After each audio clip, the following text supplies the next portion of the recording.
Hello folks, welcome back to the channel, and guess what? We are back in the Pimax 8KX, which is probably still the widest field of view headset you can buy, especially for the consumer market. This thing has, I think, if I'm right, about 170 degrees horizontal field of view. That's right, folks. Now, I know many of you on the channel are probably quite new and probably haven't even heard of the 8KX before, but this thing still has the title of the widest field of view, and I thought it's about time I tried it again because it's an old headset. I haven't used this for ages. It's just sat collecting dust in my man cave, really, in its box. So I thought now's a good time to give you my impressions of what a really super wide field of view headset feels like in 2024, given the fact that the Crystal 12K QLED is yet to be seen. Now, in order to try and make this video look reasonable on the VR recording, I've had to really try my hardest to basically squash the image down, because I am using the wide field of view setting at the moment. And I'm going to talk about how that compares to, say, the super high-end VR headsets out there, the Pimax Crystal, for instance, even things like what is it like to go back to a Fresnel headset. Now, if I remember, I'll just show you some shots now of what the Pimax 8KX looks like, and look at those lenses. They are absolutely ginormous. They really are. And I thought the best way to really see what this feels like once again is to embark on our next leg, which is to Canada, as part of our UK to US ferry flight in the Turbine Duke. Now, just to say, as always, as we take off, this video is proudly sponsored by FS Academy. Here we go. And they have a range of packs available called Zero to Hero, and I highly recommend, this is a very bumpy runway, if you're a seasoned veteran or if you're just starting out, to check out their training packages, because they really are fantastic. And since they're produced by a real world pilot, you're going to learn something, that is for sure, whether you are, as I say, someone who sims every day like me, or you're just starting out. All the links for FS Academy will be in the description below. So what is it like being in the Pimax 8KX, the super wide, really wide VR headsets in 2024? It's fantastic. I've got to say, this is surprisingly very good. I mean, what hits you straight away is, of course, that incredible field of view in this thing. I can see everything. I can see both my wings. It's just such an incredible experience to have a field of view this large, and it's bringing back all those feelings again when I first tried the 8KX back in the day. However, let's not mess around here. In terms of the clarity, there is a big drop off from what I'm used to with the Crystal. And being Fresnel lenses, you're going to get, well, those concentric rings, which means a much smaller sweet spot in this thing.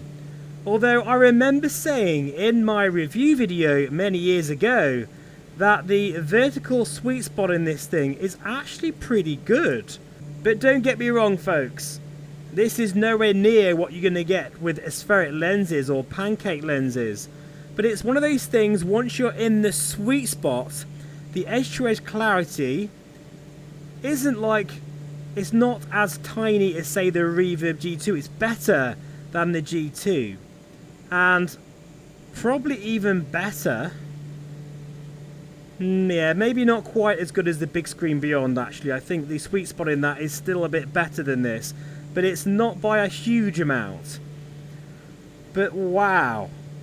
Getting back to this level of field of view again It reminds me of what Pimax were trying to achieve back in the day. They really were pushing the boundaries truly of what was possible in VR back in the day. And there is no other headset on the market right now in the consumer space that can rival this. Not a chance. Even the vertical sweet spot is absolutely humongous. I can't see the edges of the display vertically and even horizontally. It's just like I have to really look left and right to see it. Now, apologies if it's not going to look that great on this recording, but what I thought I could do is do a test. This flight is going to be at least 2.5 hours long. What is it going to feel like being in the Pimax 8KX for that long? I am using my Studio Form balancer. That is the Apache head strap. Absolutely highly recommended, and it definitely makes a big difference. And this feels okay. It actually reminds me of the Crystal, the standard Crystal, not the Crystal Light, but the standard Crystal in terms of weight. It is quite front heavy, but with the balancer on the back, I'm using a 100-gram balancer as well as the Apache strap. This feels alright, this. One thing though I have to say, I am struggling to read some of these gauges, and I'm definitely going to have to zoom in here to see some of these things, which of course is a trade-off. Unfortunately, we don't have a headset right now that can do absolute field of view and absolute clarity. But yeah, here we are back in the Turbine Duke, this study level aircraft. It's been one hell of an adventure so far, and thank you to all of those people who have joined me on this perilous voyage all the way from Scotland, and now we're heading to Canada. But look at these views here. Tremendous. We're getting at the moment 65 frames per second, super wide field of view. Oh, this does look good. This looks very, very good. Now I can see screen door effect, but it's not something that is really obvious. And I remember back in the day when people were reviewing the 8KX, I keep trying to say Crystal in my head, it's weird saying 8KX again. I remember people saying there's no screen door effect on this, but there is, and that's simply because I am spoilt by the Crystal and the Aero, the Somnium VR1, and of course the XR4. I can see it, but honestly, you have to really struggle to see it. But someone like me, I can definitely tell.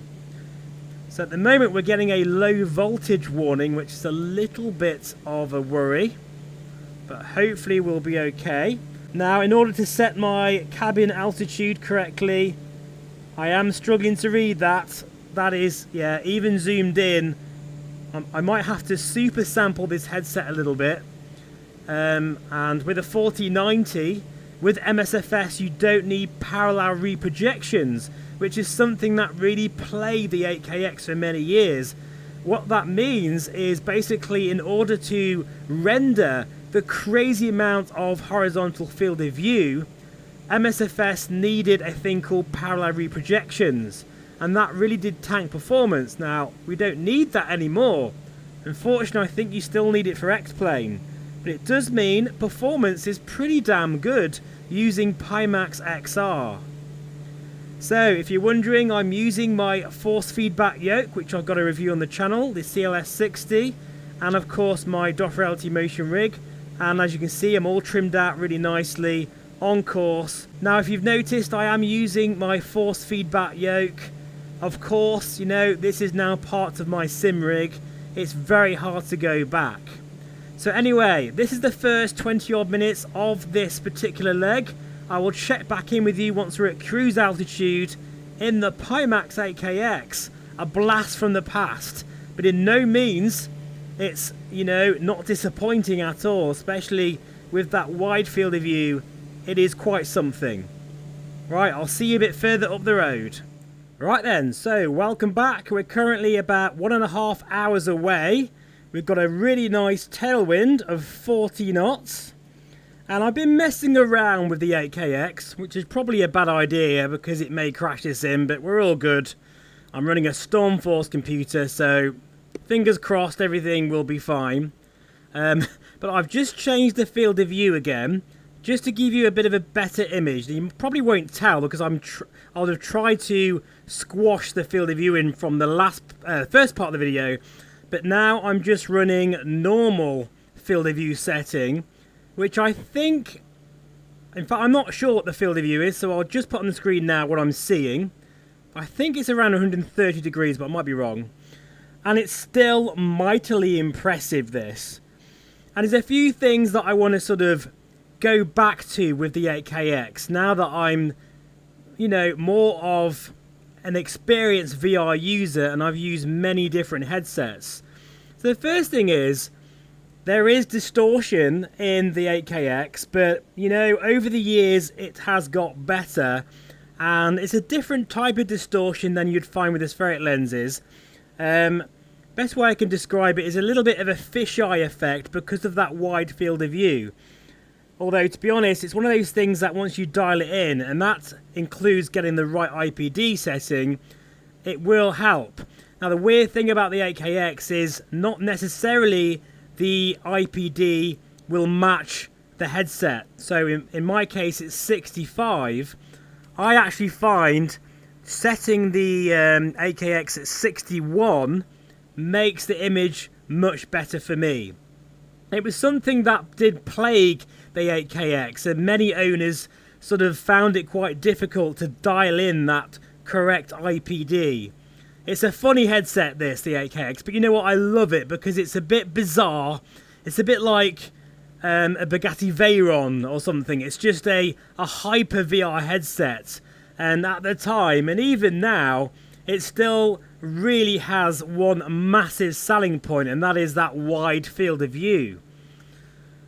Also, things like, for instance, the colours do feel quite washed out in this, because this is of course LCD compared to the likes of the mini LED displays we're used to and the QLED. And if I were to just take the lights down, I might try that later, I would imagine the black levels of this aren't very good either. So there is quite a few compromises, especially of a headset, you know, in this year of 2024, things have improved a lot. But I will say that motion reprojection works really well. I did try it out and it does work pretty good in the 8KX. And, you know, overall, what I've done is, at the moment, I've taken the field of view down to standard, as I just said, but I've super sampled the headset. So now I've super sampled it to around 4,142 or so per eye. And with that super sampling, gotta say, the visuals are a lot better. I can read things a lot clearer now. I still have to sort of zoom in to see these, the text down here. But overall, I can read the GTN 750, I can read the tablet, no problems at all. And it looks pretty good in this thing. I'm also running at 75 Hz, and that's something as well that I usually find a bit of an issue in other headsets, apart from the Big Screen Beyond, running at lower refresh rate, is 75 Hz is generally that kind of area where you start to see flashes and strobing. To be fair, if I really kind of look for it, in fact the best way to look for strobing is to not look. Like look down, and then with your peripheral vision you can see a bit of flashing. I can see it ever so slightly. Good thing is though, the 8KX is capable of 90 Hz as well. So I could quite comfortably go to that, but I'm not going to mess around any more than I already have in case I do crash the sim. So I've been in the headset now for over an hour and I feel fine in it. It's getting a bit hot, pretty much exactly the same as the Crystal Light. Just, well, I say hot, I don't mean hot guys, I mean warm. The headset feels a bit warm, but nothing too bad. And I've got my aircon unit going at the moment as well, so it's a non-issue for me, to be honest. But this has reminded me again how good the 8KX was, and in many ways still is. This is really the only headset for those who really want that impressive field of view. And I know many people on the channel, when they bought their 8KX, because of me. So, you know, sorry about that, but I'm pretty sure that if you're still using it now, it's because you love that field of view. And I do feel there is a core sort of cult following for the 8KX at the moment. And I don't think there's going to be probably many people who have an 8KX that are going to part with it until the 12K QLED becomes an actual thing. So I do feel this is still a very relevant VR headset. So I just thought I'd check back in with you on that one. Look at the white caps there. It is quite a windy day here as we are trekking over the sea, and I'm praying to the aviation gods, the flight simming gods out there, that my Turbine Duke is going to make it to Canada, because after that we have hit landfall, and at that point we have done the really dangerous part of our trip, and we're going to trek through Canada and into the US. Anyway, as we now sit in the back of the Turbine Duke enjoying this beautiful interior, it's a good time to reflect on the 8KX and the channel, because often with YouTube reviews and channels and technology in general, things move on very quickly, but I like to revisit these headsets. And I do feel, as I said just now, that the 8KX is still very relevant for a lot of you guys out there that really favour field of view over absolute clarity in the headsets. And to be fair, with modern graphics cards, with the lesser need for parallel reprojections, you can super sample the 8KX, and even if you take the field of view down a little bit to say normal, it's still way above anything else. And when it's all said and done, I'm really enjoying this flight in the 8KX again, and it's making me realise that, I really should use this headset more. Why has it taken like well over a year and a half for me to take this out of its box and to use it again? And with the DMAS speakers and with my Apache strap as well, this is a really nice experience here. As I say, the only major things about the 8KX these days that really show its sort of age is there's a tiny bit of screen door, but I'm pretty sure most of you won't even see that. The colours aren't quite as good, and obviously with Fresnel lenses, there is a sweet spot to consider. Yeah, really cool.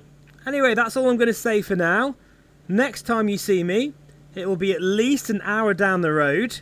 I'll report back in and come join me as we approach Canada and go for our landing, which will be a very exciting moment because, as I say, that will be quite a point in this trip. This perilous voyage across the UK, Iceland, well, Faroe Islands, Iceland, then Greenland, and now into Canada. And at that point, we're safely back onto sort of terra firma again. See you a bit further up that road. And here we got a beautiful airliner just passing us here. Looking very nice there. One other thing actually before I go, and that is the 8KX hardly has any mirror in its display. I mean, it's there, but it's very, very decent there. Wow, look at that. I can't quite see it there. Let's cheat and go outside for a moment. And let's just have a look. Fantastic. Ha, love it. Anyway, I'll see you as we get very close to Canada.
welcome back. It's been well over an hour since I last spoke to you, and we're currently descending and doing our descent checklist. We're about 17 minutes away, and you know, I am learning all about the AKX all over again, and it's reminded me of, well, how much I love it and how much I've missed it, especially the field of view. It really does bring about a new feeling of speed and just general, I guess, presence of being in this cockpit, because you can see more of it in VR, because I can see like a lot further vertically and horizontally as well. However, there's no doubt about it that the clarity does suffer, and I haven't been in the headset the entire time. I did need to take a bit of a break, because after a while I find my eyes need to adjust to the real world again.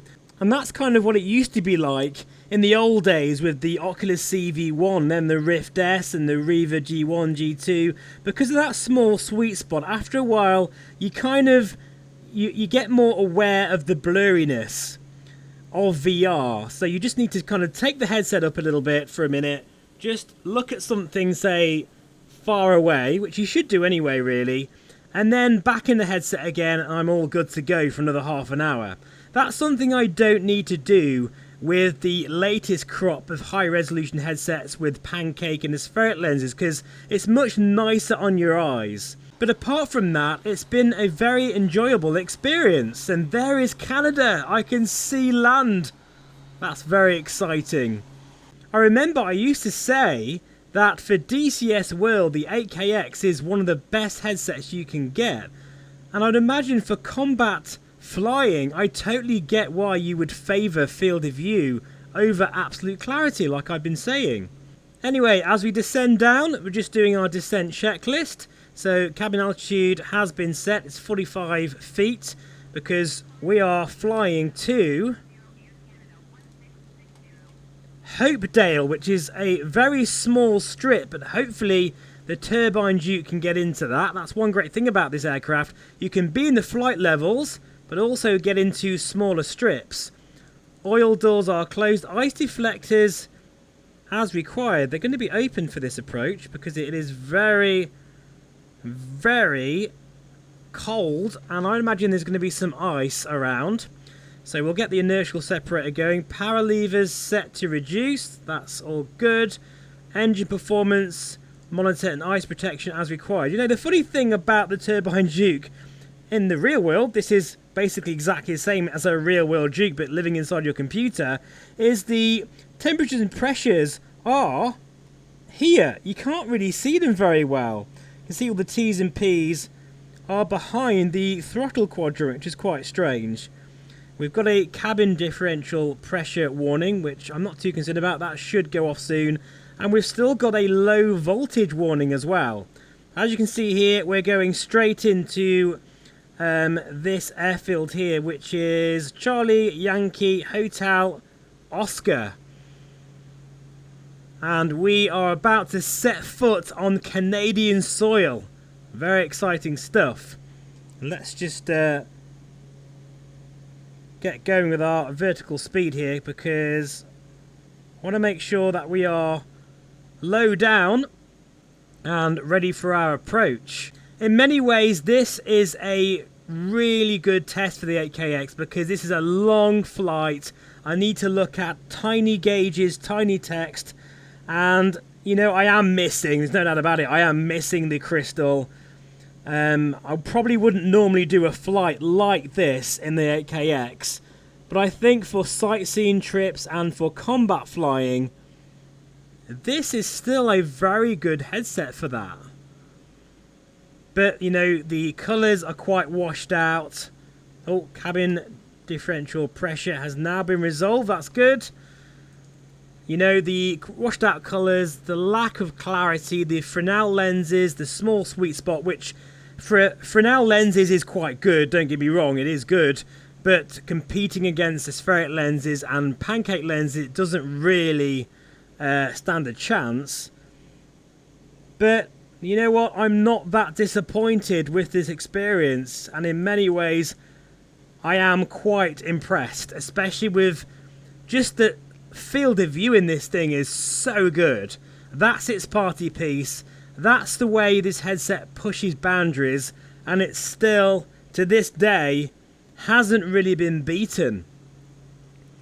And I'm so impressed that having had this headset for years and years, I've got it out of its box, fired it up, and by the way, I'm using the crystal light cable with this because I couldn't find my fibre optic cable. It's gone walkies for some reason. Oops. I shouldn't be saying the W word with dogs around, but I think I got away with it. But yeah, I'm actually using the crystal cable without it being plugged in, and it's working a treat. I think one other thing I have noticed is that this display is not quite as bright as the crystal, so I can tell that it's a little bit just lacking of brightness. But it's one of those things that I said in my previous video, you do get used to it over time. Right, we are now below 10,000 feet. Landing lights can come on now. Strobe and nav light is on. We'll do our approach checklist. Seats and seat belts are secure. Cabin differential is all good. No warnings there. Fuel selector is on. And we are slightly imbalanced there, but that's not too bad. Recog light is on. No, it isn't, but it is now. Pitot heat will be on for our approach. Windshield heats, I think we're all good. There is some cloud around though, but we'll see how we get on with that one.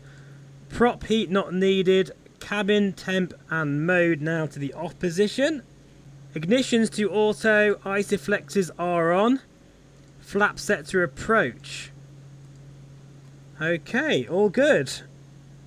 And I think we'll also put our props now to 2190. And I can feel the difference in the vibration in the yoke as well. So cool, isn't it? It is really cool. 9 minutes to our destination. Maybe it's time to make a blind call here. To Hopedale. And I hope we can get in because it's going to be a very tiny strip.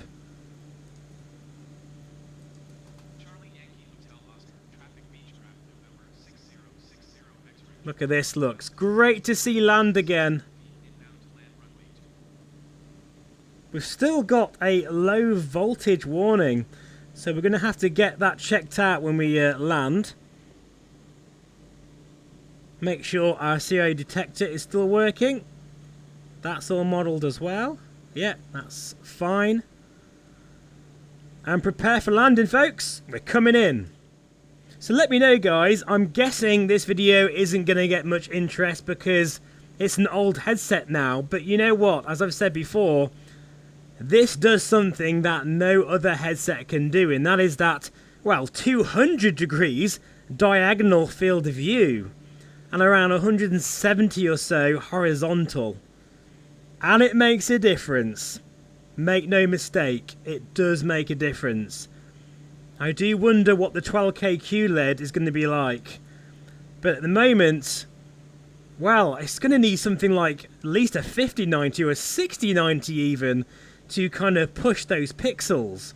Because if you think about it, the Somnium VR1 is really struggling at native resolution with a 4090. With its 100 and, well, I think it's about 130 degrees that it can actually achieve. Right, so again, cabin differential is good. Wing pumps can now go into the on position. Oil doors open. Flaps as required. Landing gear will be down and locked. Landing light on. Right, that is everything all in order. It's now time to hand fly this bird in. And yeah, hopefully, I'm a bit worried about this this strip because it might be a bit short. Let's hope not. T's and P's all in the green. Engine oil temperatures are all good. ITT is nice and low now. We can raise the torque a little bit. See, I can read all this stuff in the 8KX. It's not too much of an issue. It's just that after a while, your eyes get tired because of constantly having to make sure you're in the sweet spot. As I say, vertically, it's a good it's pretty good I'm doing this and I'm still in the sweet spot. It's this way that I find it's a little bit less. Still though, it is better than the Reverb G2, which is known for having quite a tiny sweet spot. And with the DMAS speakers, it's all great to hear that fantastic audio in the 8KX here. We're currently getting 55 frames per second as well. You know, come to think of it, this is probably the first time I've used the 8KX with my 4090 bass system. And it's absolutely flying here. Talking of flying, there we go, that's the autopilot disconnected, and again, I can really feel the aircraft through the yoke. Very, very nice. So, yeah, this is one thing I am going to struggle with. With Fresnel lenses, you just don't see in the distance as well. It's a little bit blurry there. And I can't see much at all there. We are 5 minutes out, 17 nautical miles away. And at this point, even at this stage, I probably would be able to see the airfield, at least the boundary of it, or where I'm going. But it's a bit of a blurry mess that is at the moment. So, feeling the aerodynamic forces now on the yoke, the elevator, trimming out here for around 2,200 or so. Slowing down. I always get quite excited when we get to this stage. Having now been in the air for actually around 3 hours. It's been a 3-hour run in the 8KX. I'm starting to feel the weight a little bit, but honestly, for me, for whatever reason, and this is again a personal preference, I find Pimax headsets to be quite comfortable. I think that's down to just my head shape and the strap. It just works really well. And the facial interface. Talking of facial interfaces, Studioform have a new, like, XL facial interface for the Crystal. And if I remember, I'll put a photograph of that on the screen now. And it looks very good, doesn't it? Looks a lot more comfortable. Right, we are really low here. In fact, we're a bit too low. But we are now within our gear limitation speed of 174 knots. So gear coming down. Oh, felt that straight away. The thud through the Doferelty H2. I am using the 8KX microphone, in case you're wondering. And it's not too bad. Not amazing, but I think it sounds better than the standard Crystal Light. Shame they couldn't use this, really. Now, where the hell, I still can't see this little strip. And I normally would be able to now, but I can really sense the speed more in the 8KX, simply because I am seeing more at the size of my vision. Even though it's sort of blurry, it doesn't matter so much because you can see it. You can just see the scenery going past. Where is this airfield? I'm not feeling quite confident about this at the moment. Right, I can see the runway up ahead there. It's in view. And yeah, we're going to need full flaps here for this. And God, I can really feel the Doferelty is kicking me all over the place here. As well as, oh God. Oh wow, we dropped off speed there a bit too fast. That's the lag of the turbine engines. And I can feel the yoke as well kicking in some turbulence and wind. I reckon we can do that. That looks like quite a small runway, but I think we can crack this, guys. So seatbelts fastened. We are about to set foot on Canadian soil. All the way from Scotland in the Turbine Duke. And it feels quite an achievement, you know. That feels quite short, but we're good. We're on approach, and I love how the yoke gives me confidence, even on an approach like this. It's very bumpy. That is a tiny runway. That is. Right, concentrate now. Oh my god. Not much room for error here, guys.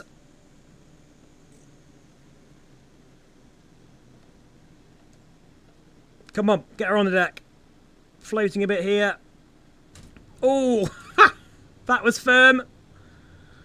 That was very firm. But we made it. What a way to end this video. Look at that, we've just made it. Oh, brake. Oh, look at that. I'm not sure you'll be able to see that on the camera, guys, but that is a drop down there. That would have been very bad. In fact, that would have been game over, which would have really upset me, because I've said from the very beginning with this trip, if anything goes wrong, that is it. The trip is over. You know, or if we have an emergency or a failure with the aircraft, which could happen, that is it. We have to deal with it. So, oh, my heart's going there. You know what? I've said this before, but sod DCS world and combat sims, general aviation can actually be very, very exhilarating, especially with a motion rig. And when everything, you know, you've got consequences to your actions as well. So welcome to Hopedale. And I really do appreciate you watching, folks. I really do. And thank you so much for watching, as always. I truly appreciate it. This has been the Turbine Duke with the Pimax 8KX once again. It's been really great revisiting this headset, and I definitely won't be leaving it in its box for anywhere near as long this time round, I'll tell you that.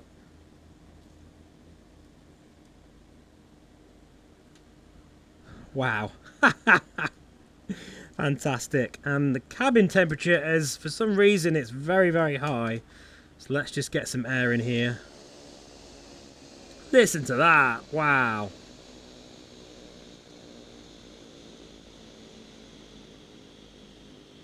Fantastic.